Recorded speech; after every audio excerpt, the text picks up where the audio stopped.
ये लोग क्यों नहीं पूछे अपने असेंबली में ये हक को जो पावर दिया गया है वक्फ बोर्ड के चेयरमैन, वक्फ बोर्ड के मेंबर्स, वक्फ बोर्ड के सीईओ गलत इस्तेमाल कर रहे हैं। अस्सलाम वालेकुम नाज़रीन, आप सभी का खैर मकदम है आपकी अपने चैनल SBR न्यूज़ 24/7 में। आइए रुख करते हैं आज की अहम खबर की ओर। कुछ नया मसला नहीं है। कर्नाटका में 40 से 50 हज़ार इदारे वक्फ बोर्ड के हैं। वक्फ बोर्ड का मतलब जो है बोर्ड बनाया गया, बोर्ड के एक्ट, सेंट्रल एक्ट से जो बने वो हैं। हमारे मुसलमानों को ज़रूरी नहीं था वो, जैसा सिख में और क्रिश्चियंस में, ये भी हमारे भाई लोग हैं। यूनो ऐसा कंट्रोल में नहीं है। यूनो अपनी चीज़ को इज्जत से कई लाख करोड़ की प्रॉपर्टी, कई लाख करोड़ की चीज़ों में यूनो रखे हैं। सिख से और अपने ये दोनों जैन से हो, अपने से क्रिश्चियंस हो, ये इदारे मिशनरीज के नाम से। ये वक्फ बोर्ड में जब आ गया मामला, वक्फ बोर्ड का एक्ट बना, ये क्या हो रहा है करके हमारी बात, जैसे गुलाम नबी आज़ाद साहब है और रहमान खान साहब है, पार्लियामेंट में पूछना चाहिए था कि भाई वक्फ बोर्ड में इनके नहीं है, हमारे हैं। ये जब हमारे हैं मुसलमानों के ऊपर, जैसा सिख और बुद्धिस्ट ऐसे ऑर्गेनाइजेशनों में कई लाख करोड़ का फायदे आ रहे हैं, हमारे को नहीं आ रहे हैं। रिश्वत के अलावा 100% के नियरिंग अपना रिश्वतखोर जब इदारे बन गए, तो ये एक्ट हमना चालू जरूरी है क्या, सेंट्रल एक्ट वहाँ से पूछते तो हमें भी जैसे क्रिश्चियंस और ये दूसरे इदारे हैं, इदारे नहीं है, उनका एक्ट नहीं है, उनका स्टैच्यूट नहीं है, उनका सेंट्रल एक्ट नहीं है, हमारे ऊपर क्यों डाला गया? तो इसमें पूरे तरफ से रिश्वतखोर है ना, खुसूसन मुसलमानों में बने। अब ये हो सकता था पार्लियामेंट से, वहाँ पे अभी है नहीं कोई भी मुसलमान जो नामदार, जो करने वाले जिन्हों है उनको हमें पूछ नहीं सकते, क्योंकि दूसरे पार्टियों में है। रहमान खान साहब और गुलाम नबी साहब इसके नज़दीक नहीं गए ये चीज़ों में का पार्लियामेंट से बदलाने के लिए। और दूसरी बात, कर्नाटक में 50,000 इदारे में तकरीबन 4 लाख से 10 लाख करोड़ का माल पड़ा है। छोटा माल नहीं है ये 40,000 से 50,000 के इदारे जो इतने भी हैं, इसमें बड़े छोटे अलमीन से और दूसरे तमाम हुबली, धारवाड़, मैसूर तमाम मिल जाएंगे ये 50,000 इदारों से। तो ये इदारों में जो गद्दारी हो रही है, एनक्रोचमेंट हो रहा है, 15 सालों के जो चेयरमैन और जो भी एक अपना CEO, additional CEO, deputy CEO जो साइन करके लेटर्स डाल देते हैं, अडाक कमेटी और मेंबर्स ऑफ कमेटी और कॉन्स्टिट्यूशन कमेटी एक्सटेंड कर देते हैं, यानी मैनेजिंग कमेटी, उसको करने के लिए चाहिए लोकल जुरिस्डिक्शन के। जुरिस्डिक्शन का मतलब ये मोहल्ले में कौन होते हैं। अभी यतीम खाना तो अभी बेंगलुरु रूरल का है, मैसूर का चाहे तो वो लोकल जुरिस्डिक्शन होता है। और दूसरा हर चीज़ भी, अभी कोई बात दूसरी मसला बेलाल होगा, फला होगा, बिस्मिल्लाह शाह होगा, अब दूसरा जो भी तवक्कल मस्तान होगा, वो जुरिस्डिक्शन के लोगों को मेंबर्स बनाना है। ये तमाम मेंबर्स बनाने के लिए अपनी एडमिनिस्ट्रेटर आएंगे, नहीं तो इलेक्टोरल ऑफिसर आएंगे, तब फी लेंगे 100 रुपये, 50 रुपये, 10 रुपये लेके मेंबर्स बनाएंगे। इलेक्शन करना है। यहाँ पे 15 साल से इसे इलेक्शन किधर भी नहीं हुए। जो आप बोल रहे हैं कि भाई अभी कर्नाटक में यानी अभी हो रहा है, जो तुरंत जो शाफी सादी के ज़माने से नहीं है, कांग्रेस के, जेडीएस के और ये शाफी सादी साहब के, ये पूरे ज़मानों से जो कमेटी 50,000 इदारों और 8 से 10 लाख करोड़ की जायदादों के ऊपर नाहक जुल्म कर रहे हैं, हक नहीं दे रहे हैं मुसलमानों को। हक वो देना चाहिए तो इन्हों इलेक्शन लोकल जुरिस्डिक्शन में सेक्शन 69 होता है, 69 को अप्लाई करना था और 69 का नोटिस देते हैं और सेक्शन 65 का शोकास नोटिस देते हैं। तमाम ये करना है तो फलांग करना है, ये दो भी खाली नाम के होते हैं, साइन करते हैं और अपना मैनेजिंग कमेटी को अप्रूव करते हैं। मैनेजिंग कमेटी का मतलब इसमें जो एकदम ज़बरदस्त जो छोटे बिल्ली और चूहे ऐसे नहीं हैं, ज़बरदस्त चीता, मगर से बड़े और हाथियों से बड़े जो हुए हैं ट्रेसपासर्स, उनके हाथों में ये कमेटी का माल गया है। और मेरा वादा, मेरा क्लेम है, जितने मुसलमान बड़े हुए हैं और जितने आदमी आज तावन कर रहे हैं मुसलमानों को, इनके पास से भी ऐसे माल वक्त के मालों का हिस्सा है। बहुत से लोगों का, बहुत से प्रॉपर्टीज में। एक तो इनके कब्जे में है, नहीं तो उन्होंने अलाटमेंट किए हैं। दूसरा तो इसमें 90% गुडविल लिए रहते हैं इन्होंने। एक 5% 3% होता है चेक पेमेंट, दूसरा गुडविल में होता है। यही चलते आ रहा है। तो इसलिए जो अभी आंख खुल रहे हैं, हाँ, दो आंख, दो में भी एक आधे आंख भी खोलने के लिए खुल रहे हैं। तो सीएम इब्राहिम साहब कर्नाटक में मुसलमानों के बहुत बड़े बुजुर्ग हैं, जिन खड़े तो 50 लाख आदमी जम जाता है। और एक बार भी अपना ये सब्जेक्ट लेके, और जितने मुसलमान के एमएलए हैं 7 या 10 या 12, और जेडीएस के 30 या 25 जो जेडीएस के एमएलए हैं, उन्हें भी मुसलमान के नाम से ही कहा जाते हैं, समझ गए। और कांग्रेस के बोलते हैं, कांग्रेस के 80 या 90, उन्हें भी मुसलमान के नाम से कहा जाते हैं। क्यों भाई? ये अपना 10 लाख 15 लाख करोड़ का माल है। ये कमेटी, ये जबान तो उनको भी मालूम है, उन्हें हुकूमत में आए बाद भी यही करने वाले हैं। अभी आएंगे, उनका ख्वाब पूरा हो जाएगा तो भी वही करेंगे अपने वक्फ बोर्ड के ऊपर, हमारी जायदादों के ऊपर। तो इसलिए हर वक्फ बोर्ड में कोई general body meeting, jurisdictional meeting नहीं रखा गया, कोई कमेटी को सुपरसीड नहीं किया गया, कोई कमेटी को अपने वक्फ ऑफिसर जो देते हैं, जो डिस्ट्रिक्ट वक्फ ऑफिसर एक रिपोर्ट देते हैं, उधर पे मीटिंग हो गई, ये मान लिया ये आदमी ये कमेटी में 12 कमेटी मेंबर आ, कौन माने? वो ये एक आदमी माने क्या? ये लोगों में एक आदमी छोटा, ये लाख रुपया या 50 लाख रुपया, यानी आईएमए का जो है कितना 5-10 हजार रुपये, करोड़ रुपए का आ गया तो पूरा देश को डाल दिए। बड़ा ये है ये 10,000 करोड़ का, मगर ये तो लाखों का करोड़ का, एक एक प्रॉपर्टी 2,000 से 5,000 करोड़ की है। तो ये मसले को जिंदा क्यों नहीं किए? ये मसले को ऐसा जिंदा करना था कि भाई असेंबली में अपने ये एमएलसी साहब हैं, अपर हाउस में, लोअर हाउस में इनो है, नसीर अहमद है, अभी जितने एमएलए से रिजवान अरशद हैं, रोशन बेग के ज़माने से, और हारिस है, अभी कौन कौन है, ये कौन की बेलगाम के जो गुलबर्गा के औरत हैं एमएलए, और जितने भी हैं, इकबाल हैं, तनवीर सेठ साहब हैं, अजीत सेठ साहब के बेटे, ये एक भी चीज की एक्शन नहीं लिए। हर चीज जो गलत इलीगल कमेटी के पास दिए हैं, एक भी कमेटी एक भी चीज सुपरसीड नहीं किए, एक भी चीज का इलेक्शन नहीं हुआ। हर डिस्ट्रिक्ट ऑफिसर गलत रिपोर्ट दिया है। गलत रिपोर्ट का सबूत यह है कि भाई किधर भी जनरल बॉडी मीटिंग जो होना, जनरल बॉडी मीटिंग का इतना इंपॉर्टेंस है क्योंकि वो जुरिस्डिक्शन के लोग वोट करते हैं। जुरिस्डिक्शन के लोग बोलते हैं कि भाई इलेक्शन दूर हो, हम ना कोई वायदा नहीं है, मगर यही लोग कमेटी बनाएंगे, ये लोग अच्छा काम किए। तो बगैर ये जनरल बॉडी मीटिंग को कितने हजार लोगों के ऊपर सीईओ साइन किए। वो सीईओ कल्प्रिट है क्या? नहीं। वो सीईओ अक्यूज है क्या? नहीं।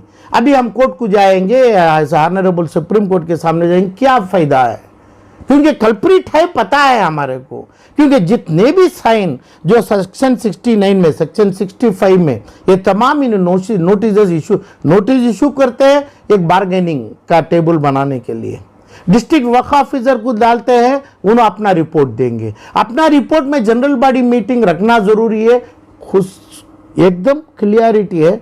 जनरल बॉडी मीटिंग का मतलब जो जुरिस्डिक्शन, बेंगलुरु डिवीजन यतीम खाना जो रूरल अर्बन पूरा चाहिए अर्बन में, और दूसरा प्रॉपर्टी वो उधर के लोकल के आदमी 100 हो, 500 हो, 5,000 हो, ये लोगों को पूछना चाहिए। ये लोग जनरल बॉडी मीटिंग कमेटी के मेंबर है, और भी नए मेंबर्स को भी जमाना है। ये कुछ काम नहीं किए, नहीं कर रहे हैं। असेंबली में ये हमें करके उसका एक्शन क्या लिए?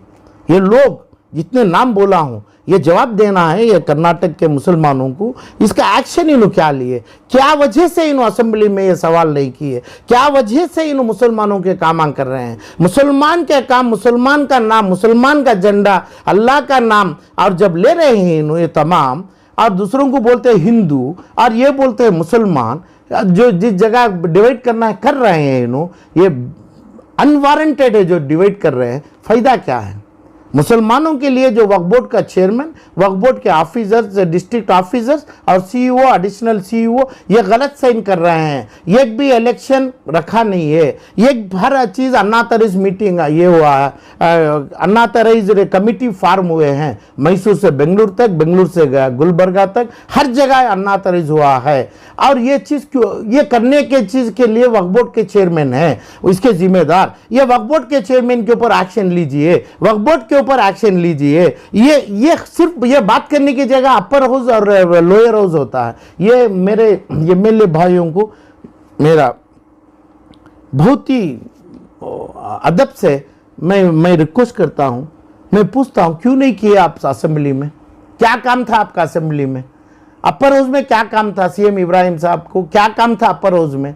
अब नसीर अहमद जब जाके बैठे हैं उन्होंने क्या काम कर रहे हैं? जब हमारे इदारों का माल इतना है, ऐसा एक एक चीज को मैं मसला बोल रहा हूं, हर चीज में भी ये पूछेंगे तो वहां से बोर्ड ऑफ वक्फ बोर्ड के ट्रस्टी है, मेंबर्स है और वक्फ बोर्ड के चेयरमैन है, उनके ऊपर कार्रवाई हो सकती थी। उन लोग जो कमर पेशी किए हैं इधर से इंक्वायरी मान सकते थे। वही इंक्वायरी में क्या है, चाहे दूसरा क्या, देखो सीबीआई को दो, ईडी को दो, वो मतलब नहीं है। हमारा माल, मरहुमा का माल, हमारा जनाजा जो है, जनाजा वो दूसरों के हाथ में हमें देना नहीं चाहते हैं, इसमें कुछ फायदा नहीं है, मगर इनका हक होता है। ये लोग ना हक कर रहे हैं, ये लोग गलत इस्तेमाल कर रहे हैं। कभी बात की है क्या? इन तो आपका प्रोसीडिंग है क्या? इनके ऊपर स्टेप लीजिए, वरना आप सस्पेंड करके रखिए। सस्पेंड करके भी क्या करना चाहिए, पहले वक्फ बोर्ड के चेयरमैन के ऊपर, वक्फ बोर्ड के मेंबर्स के ऊपर एक्शन लिया जाएगा, क्योंकि ये काम ये नहीं किए। ये हमें एक ही जगह पूछने की, अपर हाउस, असेंबली। 7 मुसलमान MLA, 25 JDS MLA, 90 Congress MLA. कभी पूछा क्या? ये पूछते तो मुसलमानों को हक नहीं मिलता था क्या? मुसलमानों की अपनी दौलत, अपनी इज्जत से नहीं आ सकती थी क्या? तो सिर्फ मेरी लड़ाई पहले से भी है कि मुसलमान के माल के ऊपर, चाहे आईएमए में खाओ, क्या आपने औकाफ का माल खाइए, उनका माल उनको चाहिए। आपका माल आप दूसरों को दीजिए, यतीमों को, दूसरों को दीजिए, अनअफोर्डेड को, अनअफोर्डेड आदमी जो हैं उनको दीजिए। ये लोगों के पास जो माल है उनका रिटर्न लेने के लिए कोई आदमी जितने रोज को 10,000, 500, 600 लेटर साइन करते हैं सीईओ, उसका ऑथराइज चेयरमैन करते हैं। क्या शोकाज नोटिस दिया गया और दूसरा कमिटी कंटिन्यू कर दिया। ये कॉन्स्टिट्यूशन ऑफ 12-11 मेंबर्स डाल दिए हमें।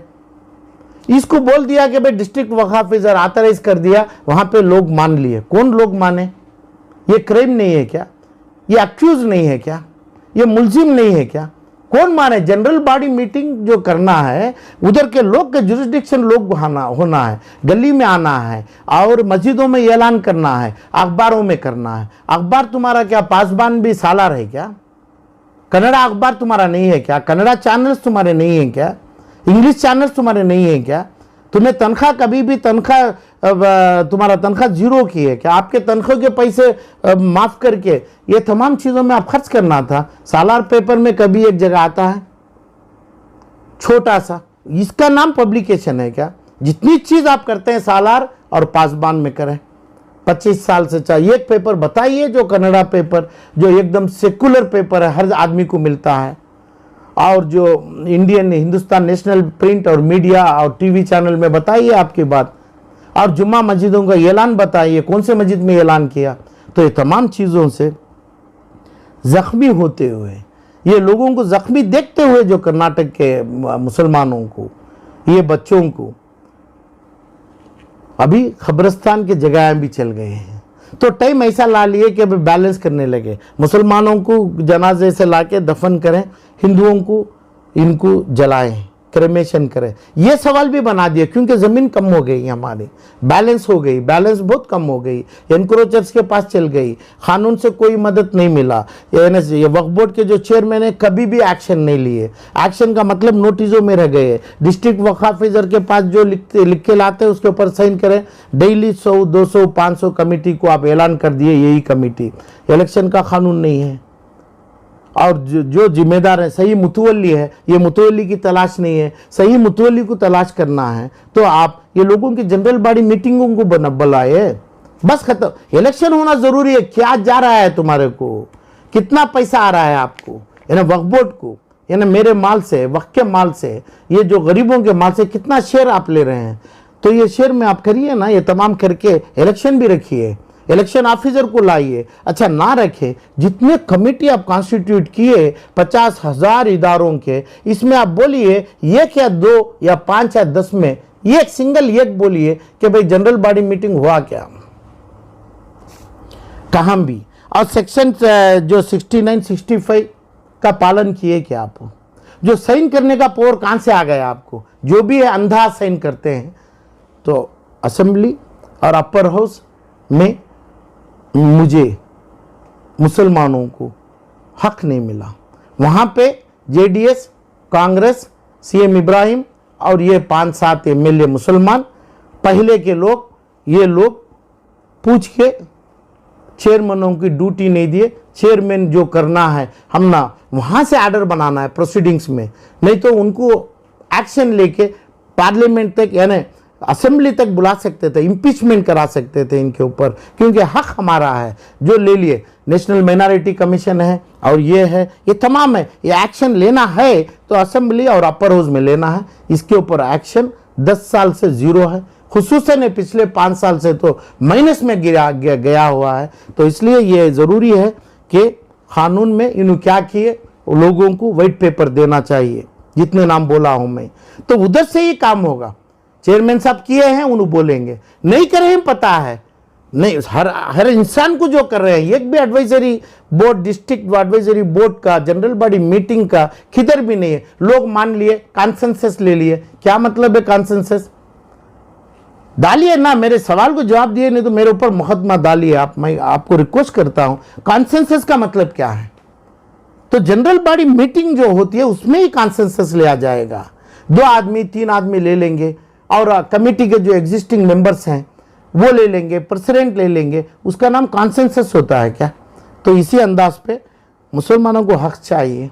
कहाँ से? वक्फ बोर्ड से, कब्रिस्तान के ज़मीनातों से। हमारे जनाजा रखने के लिए जो ज़मीन, जो हमारी ख्वाहिश है जनाजों के लिए, आज के लिए छोड़िए, आज कहाँ भी रहेंगे, हमारा जनाजा रखने के लिए जो ज़मीन आपके पास, आपके कब्ज़े में, आपके असेंबली में, आपके अपर हाउस में, आपके पार्लियामेंट में आप रख के इसको इनएक्शन करके आप बैठे हैं, इसका जवाब मुसलमानों को आप दीजिए। आप पेपर में लिख के दीजिए। प्रोसीडिंग सीट छोड़िए, कितने बार आप चेयरमैनों के ऊपर एक्शन लेने के लिए आप दावा किए और कितने बार आपका दावा असेंबली से खारिज किए? आप वाइट पेपर दीजिए।